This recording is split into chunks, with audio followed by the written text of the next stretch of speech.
जय जगन्नाथ सांग माने आपण मानकु नुआ वीडियो रे मु पुणी थरे स्वागत जनाऊची। कौन आपण कोरापुट जीवाको प्लान करूचंती कि? आजिर मोर वीडियोटी एया कोरापुट विषय।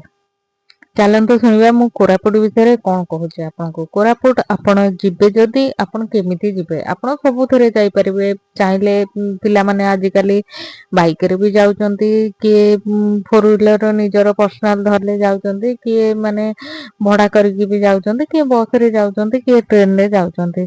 किंतु आमे जेहेतु ट्रेन रे जाइथिलु हमकु कंफर्ट लागला। बस रे गले आपण रात रे बसिबे सकाळे पहुंचबे, हेले बस रो फेयर टिके अधिक अछि। ट्रेन रो फेयर टा होची 400 रु 450 भितरे हमरो पडुची। तो सेटा हमकु किछि माने लागिलानी। आमे 3 जण जाइथिलु, तेनु करी हमकु सुविधा रे हेई गला। सेमिति किछि हमरो प्लानिंग भी नथिला, आमे एमती ही जाइथिलु।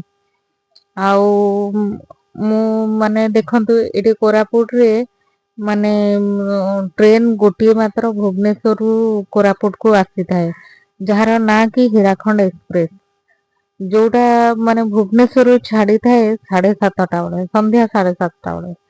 आउ कोरापुट रे आसी कि सखाळ 8:30 रे पहुंची थाए। किंतु हमर जेहेतु ट्रेन लेट थिला, माने घंटे लेट रे चालू थिला, तेनु आमे पहुंचिलु 9:30 बेले। पुणी प्रत्येकटी दिन सेही परी माने कोरापुट रु संध्या 6:30 बेले छाड़ी थाए। आ भुवनेश्वर रे पहुंचु पहुंचु से सेमती सेही 8टा बेले पहुंची जाय थाए। तो आमे रिटर्न करला दिन आधा घंटा लेट रे माने ट्रेन पहुंचे थिला हमकु।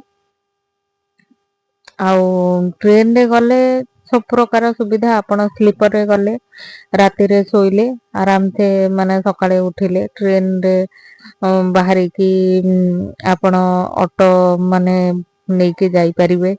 ऑटो नेके हमर एक्चुअली हस्बैंड कर माने ताको स्टाफ के ताको घर कोरापुट रे, से आम पई माने सब किछि जिंस टिके हाई फाई रे से सब कर देथिले। कैब जोटा बुक करथिले सेटा भी ठीक थिला। काहेकि ना से तो किलोमीटर हिसाब रे नौथिले, हेले हमको लॉस टा टिके अधिक पड़ी गला। ले लॉज भी ठीक थिला, किंतु आपण चाहिले माने कम रे भी नै परिबे सेही सेम जिंस। मु आपनको कथा कहूची, जोठी कि आपण माने कोरापुट रे पहुंचिला परे आपण माने ऑटो धरिबे। ऑटो धरिला परे आपण कहिबे साबर श्रीक्षेत्र मंदिर पाखकू नै जांतु। आ साबर श्रीक्षेत्र मंदिर पाखकू से जेतेबेले नै जिवा पे राजी हेबे, माने से माने वर्तमान नौचंती 200 टंका स्टेशन रु साबर श्रीक्षेत्र को। तो 200 टंका रे आपण जेतेबेले पहुंची जिबे, सेही साबर श्रीक्षेत्र पाखरे ही आपणकर बहुत गुडा माने सेही मंदिर रो ही लॉज अछि। जोठी कि माने गोटे रूम अछि, डबल बेड पड़ीची, टीवी अछि, ता सांगको आपण लैट्रिन बाथरूम अटैच अछि, सेउडा पडुची 800 टंका। आउ सेठी आपणकर एसी भी लागिची। आ तापरे आउ गोटे शांति लॉज जोटा सेठी हैला आपणकर पर हेड माने 200 टंका लेखाए बेड पिछा। गोटे गोटे रूम रे 2टा बेड पड़ीची, आउ लैट्रिन बाथरूम आपणकर अटैच अछि। तो आपनको जोड़ा सुविधा हबो आपण सेटा रे रहि परिबे। आउ आमे रहि जाइथलु रेसिडेंसी रे। रेसिडेंसी जोटा कि राज रेसिडेंसी, माने सेटा हाफ किलोमीटर भी पड़िबो कि न पड़िबो, किंतु सेतिकी रे सेटा भी आपणकर भलो थिला। आउ सेठी हमर माने टिफिन टा सकाळर ब्रेकफास्ट टा हमर माने ता संगरे थिला। माने होटल रो पर डे रो प्राइस सांगरे ही ब्रेकफास्ट टा हमर थिला। आउ एठी हेले आपण लॉज रु बाहरिबे तो आपण सेठी खाइबे। मंदिर साइड रे जो जिंस अछि सेठी आपण खाइ परिबे। आपण को सेटा भी सुविधा हेई परिबे। आ सेठिकार टिफिन बहुत भलो थिला। हेले आमे तो खाइ पार नथिलु, जेहेतु आमे अलगा होटल रे रहि जाइथिलु। ସେଇଠି ଆମର ସକାଳେ ବ୍ରେକଫାଷ୍ଟ ମିଳୁଥିଲା। ତେଣୁ ଆମେ ଗୋଟେ ଦିନ ଖାଇ ଦେଇଥିଲୁ, ଆଉ ଗୋଟେ ଦିନ କିନ୍ତୁ ଖାଇପାରିନଥିଲୁ। କାହିଁକିନା ଆଉ ଗୋଟେ ଦିନ ଆମକୁ ମର୍ଣ୍ଣିଂରୁ ଯିବା ପାଇଁ ଥିଲା ଦେଓମାଳିକୁ। ଯେ ଆମକୁ ଆମ କ୍ୟାବ ଡ୍ରାଇଭର ଯିଏ ସେ କହିଥିଲେ ଆପଣ ସନରାଇଜ ଟା ଯଦି ଦେଖିବେ ତାହେଲେ ଆପଣଙ୍କୁ ସେଇ ଭ୍ୟୁଜ ଟା ମାନେ ବହୁତ ବଢିଆ ଲାଗିବ। ସେ ଚାରିଆଡେ ମାନେ ସୂର୍ଯ୍ୟଙ୍କ କିରଣ ଟା ଯେତେବେଳେ ଉଦୟ ହଉଥାନ୍ତି ସେତେବେଳେ ଚାରିଆଡେ ବିଛାଡି ହେଇକି ପଡିଥାଏ। ତେଣୁକରି ସେଦିନ ଆମେ ଆଉ ବ୍ରେକଫାଷ୍ଟ କରିପାରି ନଥିଲୁ। ହେଲେ ଆମର ବୁକ୍ ହେଇଯାଇଥିଲା ଯେହେତୁ 3ଟା ଦିନ 2ଟା ରାତି ହେଇଥିଲା।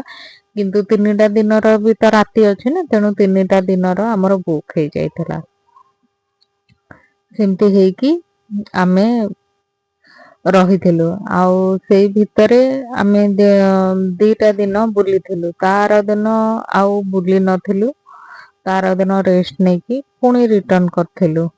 ସେତେବେଳେ ଆମେ ଅଟୋରେ ହିଁ ପଳେଇ ଆସିଥିଲୁ ଷ୍ଟେସନ କୁ। ତାପରେ ପୁଣି ଷ୍ଟେସନ ରୁ ସନ୍ଧ୍ୟା 6:30 ବେଳେ ଆମେ ଟ୍ରେନ ରେ ବସିକି ତାର ଦିନ ସକାଳେ ଭୁବନେଶ୍ୱରରେ ପହଞ୍ଚିଥିଲୁ ଆଉ। ଆପଣ କୁହନ୍ତୁ ମାନେ କୋରାପୁଟର ଏଇ ସବୁ ମାନେ ଦୃଶ୍ୟ ଆପଣ ମାନଙ୍କୁ କିପରି ଲାଗୁଛି? ମାନେ ଠିକ ରାୟଗଡା ପରେ ପରେ ମାନେ 5ଟା 10 ହେଇଥିଲା ସେତେବେଳକୁ ମୁଁ ସବୁ ଏଇ ସବୁ ଭିଡିଓ ବନେଇଥିଲି। ମାନେ 5ଟା 10 ବେଳକୁ ଦେଖନ୍ତୁ କେତେ ଫର୍ଚା, କେତେ ସାରା ମାନେ ଏଇ ଟାଇପ ର ଟ୍ରେନ ଯାଉଥାଏ। ମାନେ କେତେ ସାରା ଟନେଲ, କେତେ ସାରା ମାନେ ସୁନ୍ଦର ସୁନ୍ଦର ପାହାଡ ଭିଉ, ମାନେ ଆପଣ ଦେଖିବେ ମାନେ ଆପଣ ଇମାଜିନ କରିପାରିବେନି। ଆପଣ ଭାବିବେ କି ମାନେ ମୁଁ ଏଇଠି ସବୁଦିନ ବୁଲୁଥାନ୍ତି ଏଇଠି ମାନେ ଆପଣଙ୍କ ମନ ଟା ପୁରା ଗୋଟେ ଶାନ୍ତ ହେଇଯିବ। କାହିଁକି ନା ଆମେ ଯେତେବେଳେ ଗହଳି ଭିତରେ ରହି ଯାଉଛୁ ଗାଡି ମଟର ଇଏ କଣ କହିଲା ସିଏ କଣ କହିଲା ଭେଁ ଭାଁ ପେଁ ପାଁ ହେଲା ବେଳକୁ ଆପଣଙ୍କ ମାଇଣ୍ଡ ଅଲରେଡି ଡିଷ୍ଟର୍ବ ହେଇଯାଉଥିବ।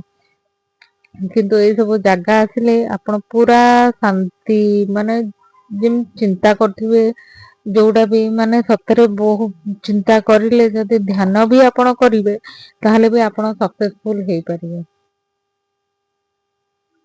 ମାନେ ଏତେ ସୁନ୍ଦର ସୁନ୍ଦର ଭିଉ ଥିଲା, ମାନେ ଏତେ ମାନେ ଇମାଜିନ ବାହାରେ। କିନ୍ତୁ ଏବେ ତ ଆମେ ଆସିଥିଲୁ ଖରା ଦିନ ପରେ ପରେ। ଏଇଟା ଦେଖନ୍ତୁ ଗୋଟେ ଟନେଲ କ୍ରସ କଲା ତ ତାପରେ ଆମେ ଏମିତି ପହଞ୍ଚିଲୁ। ମାନେ ଲୋକ ବାକ ସବୁ କେମିତି ଚାଷ କରିଥାନ୍ତି ସେଇ ସବୁ ଜିନିଷ। ତାପରେ ଗୋଟେ ଗୋଟେ ପୋଲ ଏମିତି କ୍ରସ କରୁଥାଏ। ମାନେ ବିଲକୁଲ ବି ଗରମ ନଥିଲା। ଖାଲି ମାନେ ଖରା ଦିନ ବୋଲିକି ମାନେ ଇଏ ମାନେ କିଛି ଆବଶ୍ୟକତା ହଉନଥିଲା ଆଉ। ଗରମ ହିଁ କିଛି ଜଣା ପଡୁନଥିଲା। ନର୍ମାଲି ସବୁ କିଛି ନର୍ମାଲି ଥିଲା। ଆଉ ଚାରିଆଡେ ପ୍ରାକୃତିକ ସୌନ୍ଦର୍ଯ୍ୟରେ ମାନେ ଭରା ଥିଲା। ଏତେ ବଢିଆ ଲାଗୁଥାଏ ଯେମିତି କି ସତରେ ଏଇଆଡେ ହିଁ ରହିଯିବା ପାଇଁ ଇଚ୍ଛା ହଉଥାଏ। ମାନେ ପରିବେଶ ପୁରା ଶାନ୍ତ ଆଉ ପୁରା ପରିଷ୍କାର। ବହୁତ ହିଁ ବଢିଆ ଲାଗୁଥାଏ। ଚାରିଆଡେ ଯୁଆଡେ ଅନେଇବେ ମାନେ ଖାଲି ଗ୍ରୀନ୍ ଗ୍ରୀନ୍। ମାନେ ପାହାଡ ପର୍ବତରେ ଭରା, ଗଛ ପତ୍ର ସବୁ କିଛି ମାନେ ଏତେ ସବୁ ଜିନିଷ ମାନେ ଇମାଜିନ ବାହାରେ ମୁଁ କହିଲି। ଆପଣ ବି ଯୋଉମାନେ ବି ଆସିଥିବେ ଯୋଉମାନଙ୍କ ଘର ବି ଏଇପଟେ ସେମାନେ ବି ଜାଣିପାରୁଥିବେ ମାନେ କେମିତି କଣ ମାନେ ସବୁ ସେପଟ ତାଙ୍କ ଏରିଆ।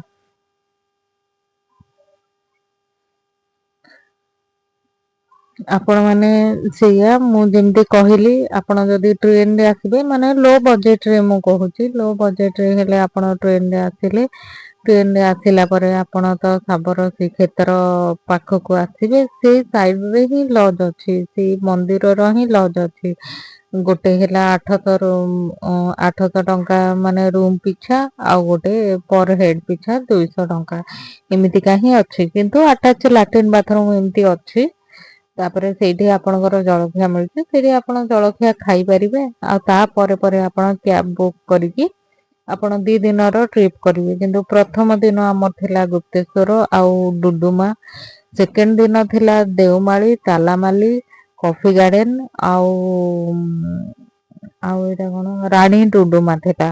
ମାନେ 2ଟା ଦିନରେ ଆମର ପୁରା କଭର ହେଇଯାଇଥିଲା। ଆଉ କୋଲାବ ଡ୍ୟାମ ଟା ଯୋଉ ଅଛି ଫାଷ୍ଟ ଦିନ ଏଇ ଖାଲି ଡୁଡୁମା ଜଳପ୍ରପାତ ପରେ ପରେ ସେଟା ସେ ଆମକୁ ନେଇଥିଲେ। ଆମେ ଯାଇ ନଥିଲୁ ପାଖକୁ, ଖାଲି ବାହାରୁ ବାହାରୁ ଦେଖିଲୁ। ସେଟା କେବଳ ମାନେ ଗାର୍ଡେନ ହେଇକି ଅଛି। ଗାର୍ଡେନ ସେଠି ଦେଖିବା ପାଇଁ ସେତିକି ଖାଲି ଯାହା ଅଛି, ଆଉ ନହେଲେ ସେମିତି କିଛି ନାହିଁ। ଯାହା ଦୂରରୁ ଆପଣ ଦେଖିଲେ ସେତିକି ହିଁ ଠିକ ଅଛି। ଆଉ ସେତିକି, କିନ୍ତୁ ଦେଖିବା ଜିନିଷ ହଉଛି ଏଠି ଦେଓମାଳି ଟା। ଦେଓମାଳି ଆପଣ ଯିବେ, ସେଠି ପାହାଡ ଉପରକୁ ଚଢିବେ, ଆପଣଙ୍କୁ ବହୁତ ସୁନ୍ଦର ଲାଗିବ। ଆଉ ଯେତେବେଳେ ଜିରୋ ପଏଣ୍ଟ ରେ ପହଞ୍ଚିଯିବେ ନା, ଆପଣ ସେତେବେଳେ ନିଜେ ଜାଣିପାରିବେ କି ନାଇଁ ମୁଁ କେତେ ମାନେ ସକ୍ସେସ।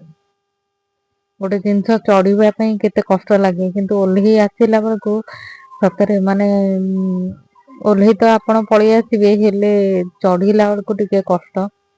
କଷ୍ଟ ମାନେ କଣ, ସେଠି ଯୋଉ ପଥର ଗୁଡା ଅଛି ଆପଣ ଟିକେ ଟିକେ ଚଢୁଥିବେ, ଆପଣଙ୍କୁ ଥକା ଲାଗୁଥିବ। ପ୍ରାୟ ପ୍ରାୟ ପିଲାମାନେ ସେମାନେ ଧଡା ଧଡ ଚଢି ଚଢି ଯାଉଥାନ୍ତି, ତାଙ୍କୁ କିଛି ଲାଗୁନଥାଏ। କାହିଁକି ନା ସେମାନେ ସବୁବେଳେ ଚଢା ବୁଲା ଚଢା ଚଢି ଇଏ ସିଏ କରୁଥାନ୍ତି। ହେଲେ ମତେ ବହୁତ ଟାୟାର୍ଡ ଲାଗିଥିଲା। ଏଇଆ ଥିଲା ଆମର 2 ଦିନର ପ୍ଲାନ। ସେତିକି, ତାପରେ ତା ଆର ଦିନ ଆମେ ବାହାରିକି ପଳେଇ ଆସିଥିଲୁ ଆଉ। ଆମର କୋରାପୁଟ ଟ୍ରିପ ଏଇଆ ଥିଲା। ଆଉ ଭିଡିଓଟି ଭଲ ଲାଗିଥିଲେ ସବସ୍କ୍ରାଇବ କରିବାକୁ ଜମାରୁ ଭୁଲିବେନି, ଆଉ ଲାଇକ୍ କରିବାକୁ ଜମାରୁ ଭୁଲିବେନି। ଜୟ ଜଗନ୍ନାଥ।